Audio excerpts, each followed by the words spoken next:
We're now joined in studio by Dan Perry, International Affairs Analyst, author of Ask Questions Later newsletter, and former Europe and Middle East editor of the Associated Press.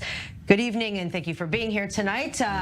So your thoughts on what Biden had to say? It seems that Biden and Netanyahu have spoken repeatedly over the past several days. Do you think that the Prime Minister could be receptive to what Biden mentioned? Biden speaks of a temporary ceasefire to get the remaining hostages out. I don't think that's possible. I have been perplexed in recent weeks to see all this optimism about a ceasefire deal when I think all of us assess that Hamas is not going to agree to release all the hostages without an end to the war, and Israel is not going to agree to an end to the war. So the only thing that one might conceive of in this situation is a temporary ceasefire for a partial release of the hostages. And it's not illogical for Biden to be arguing that the ground invasion of Rafah should be delayed until we see whether that's possible or not. I do think Netanyahu may in fact agree to that. There's also the question of Ramadan coming up. I could imagine some sort of deal for part of the hostages, enabling a break during Ramadan, with great efforts made by Israel to ensure that Hamas doesn't rearm and regroup during that time. That's the fear from the Israeli side whenever you have a ceasefire, that Hamas will manage to do that. But at this point, it's conceivable that Hamas is so contained in Rafah and maybe bits of Khan Yunis, in other words, territorially they're contained. If you can somehow secure the Egyptian border against smuggling of weapons inside, perhaps the price from Israel's perspective of such a 4-6 week hiatus during Ramadan is not so terrible. And indeed, if you get back... But Ramadan being, okay, technically not that far off, but if you're one of the hostages and you're the hostage families, I mean, every hour matters. That's still a long way off. They're running out of time. Of course, that's the issue. The hostage families want this deal to be prioritized and accelerated as quickly as possible. And if the price to be paid is a delay in the ideal case scenario from Israel's point of view, finishing off Hamas and Rafah, that can be tolerated. I understand. And so what about the fact that we also have news coming from Gallant and also Israel Katz at the Munich conference just about information about UNRWA, identifying the identities of 12 of the UNRWA workers that aided Hamas on October 7th, and also like staggering numbers that 12% of the 13,000 UNRWA workers are said to be affiliated with Hamas and Palestinian Jihad. That's a staggering amount of people. Look, if UNRWA is clearly implicated, at the very least, by the sin of omission and not rebelling against the fact that Hamas used their facilities to stash weapons, apparently used some of their people to look after the hostages. Clearly, and perhaps what is the most outrageous thing has been running schools that indoctrinate Palestinian children to jihad. Now, granted, that is a Palestinian Authority curriculum, not even Hamas, which is outrageous. But they had the possibility of raising the flag. They had the possibility of demanding changes. They certainly could have said, look, we're dealing with the terrorist mafia. There's only so much we can do, but everyone should know they're storing weapons in our facilities. Yeah. They did none of these things. I do not know if they were really so blind and foolish that they didn't know what was going on. They that's their defense. We're that stupid. I don't know if to believe that or not, but right. Whatever went on, it's not a great look for UNRWA. That said, in Israel itself, there is a lot of reluctance to really try to crush this organization because at the end of the day, the functions they fulfill are necessary functions. Israel does not want to run schools. This current government of Israel, I think extremely unwisely, won't even say, we want the PA to run these schools. Someone's got to do it. Someone's got to distribute the aid, but for sure. UNRWA's got to be decapitated, reorganized, reinvigorated, different type of supervisory structure, maybe even renamed, but some version of UNRWA probably needs to stay in Gaza unless Israel wishes to administer the region. Really a crazy situation today that a guy was able to drive just from East Jerusalem just like that and start firing on civilians on Friday afternoon. I mean, it seemed like, you know, there were regular things happening within Israel before October 7th, but we haven't really heard anything like this happen. We keep talking about the northern front and the southern front. We forget that perhaps the most dramatic potential front is the domestic front. And of course, this particular shooter from East Jerusalem, I mean, he's inside Israel, doesn't have to cross borders. Israel, I really do believe, at the end of the day, needs to reach an accommodation with the Palestinians and the Arab world in order to prevent what will eventually become a very dire situation domestically. And whenever we have such a case, it is a reminder of that. And opinion goes in two ways. One side says, well, we got to be tougher, got to crack down on all of them, and worse. The other side, which is what I'm representing here today, is that we got to take a long breath, take a step back, look at the strategic situation, and figure out how the Jews and the Palestinians share the land, divide the land, and reach some kind of accommodation. I'm sorry, but at the end of the day, even though it seems like quotidian events change everything, October 7th changed everything, one thing it didn't change is that between the famous river and the famous sea, it's 50% Arabs and 50% Jews. Right, right. We have no intention to deport any of them out of the Gaza Strip.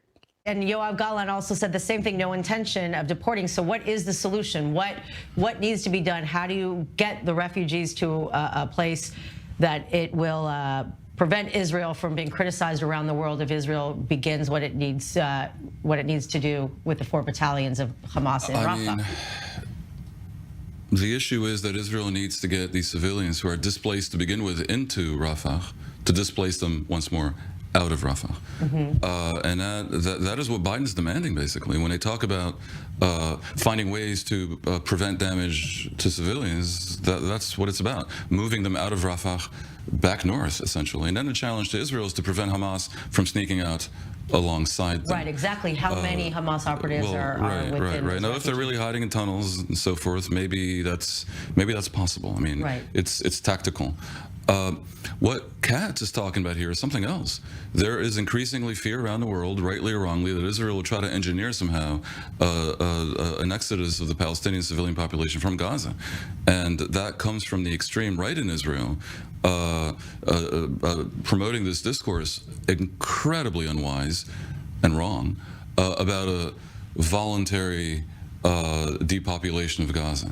Now, they may say it's voluntary, but that's fooling pretty much exactly no one. So it's very critical for Israel, for the government to make clear that people who talk this way are not representing the state of Israel. It's doubly important vis-a-vis Egypt, because if there's one thing Egypt is quite clear about, it's that Gaza will remain Israel's problem and not Egypt's problem, and that Egypt will not accept refugees from Gaza into North Sinai for a whole variety of reasons, including their reasonable suspicion that if that were to happen, then Hamas jihadis would be among them and would strengthen the ranks of the Bedouin jihadis who were basically on and off affiliated with Islamic State, that Egypt itself already finds difficult to control in northern Sinai. So when Katz says we have no intention to deport, it's embarrassing that he even needs to say that, because that's not what, that's like rogue state type talk. It's unfortunate that Israel's in that situation. B, it's basically a message to Egypt that they need not fear this scenario. Wow, interesting. All right. Also, Herzog meeting in secret, with the Prime Minister of Qatar. What, obviously, it's secret. None of us are there. But what do you reckon could have been discussed between those two leaders? Qatar is a fascinating country. On one hand, they're friendly with Iran. They're obviously no democracy. They are seen as a sponsor of Hamas, and they host the Hamas leadership in Doha, a part of it. And they finance all these American universities that have all of these anti-Semitic protests happening. They donate to American universities about $5 billion in the past 20 years. All that seems like it's an enemy of Israel, but the reality is the left side of Qatar's brain wants to be a normative player on the world stage, wants to do the right thing for American universities, not to get them to hate Western civilization, but just to be part of the Western discourse. They hosted the World Cup. They want to be treated better. And interestingly, there are increasing signs that Israel is prepared to consider that Qatar, at the end of the day, might be a friend. Despite all this, remember, when Qatar financed Hamas, it was doing so with the complete collusion of the Israeli government.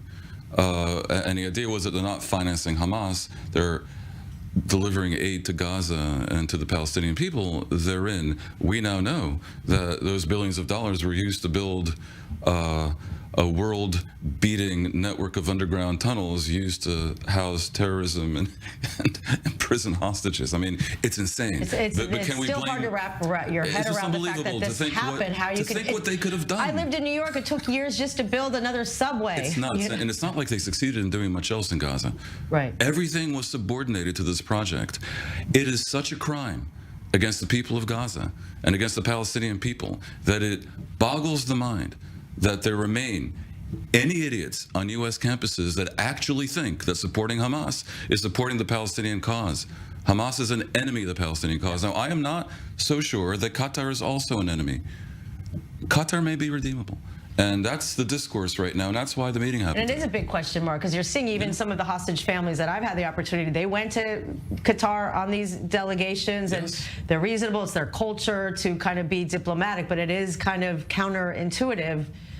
Absolutely. On one hand, but then on the other hand, exactly. I sometimes appear in Al Jazeera. They invite me, and they want to hear a voice from Israel. Now, I'm not saying that's a friendly environment necessarily, but you're not going to be invited onto Hamas TV if you're sitting in Tel Aviv, right? Yep. It isn't.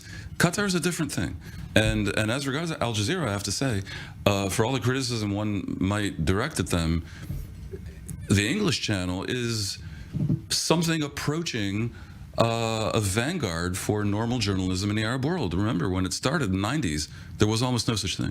So the only thing that can be done is to demand peace through the media, but I think Israel doesn't fulfill any decisions from the UN board. My message is this to Lula and to anyone else who sees fit to interfere in the situation here. I agree that the war should end immediately, but maybe instead of pressing Israel to not continue, thus leaving Hamas in power in Gaza, he might try to achieve the same outcome by calling on Hamas to lay down its arms, return the hostages, and in so doing, and hand the strip back to the PA, whether or not Netanyahu wants that. Maybe in so doing, he might prove himself useful. And it really puzzles me why he would not, because I do not think that Lula of Brazil supported October 7th, was particularly happy with Hamas's 30-year campaign to scuttle a two-state solution, or would like Hamas and her fellow travelers to establish an Islamic caliphate, not only in Palestine, but in all of the Middle East, probably spread all the way to Brazil. So perhaps if he's really going to engage in the situation in the Middle East, he should focus a little bit more and identify who started this war and who could end it. And I mean, again, I'm still scratching my head. Is what is a head of somebody in Brazil? Would they have their own problems and their own? I mean, it's like one of the biggest population in the world. Brazil has global leadership ambitions, and Brazil is a leader of the global South, as it's called. Thank you again, as always, and have a nice weekend. And thank you all for watching I24 News. I'm Emily Francis.